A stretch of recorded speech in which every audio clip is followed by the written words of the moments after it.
And so what remesh does is it'll do the hard work of actually creating a brand new mesh on this existing mesh. And you'll notice that it actually automatically marked those edges with red boundaries. And that's because we want to preserve those sharp edges. We don't want those to get lost. If I want to include others, like perhaps this chamfer line here, I just drop the angle down to 20. I hit apply. And when we turn on the edges, you'll see a much more typical type of mesh for working with our surfacing. You'll see things like, a much denser grid, much denser mesh of polys, more uniform in nature. If you turn off the edges, you've still got the model definition.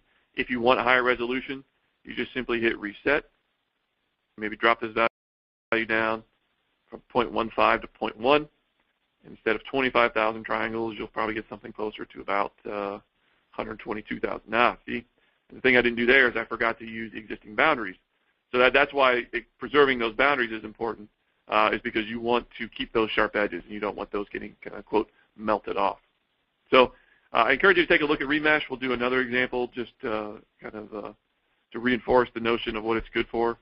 I do expect that this command would have value outside of just this particular example, which is kind of the CAD-like STL.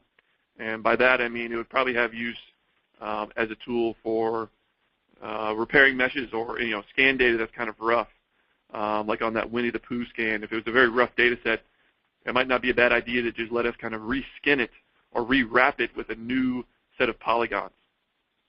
So this is kind of the result that you would get out of that.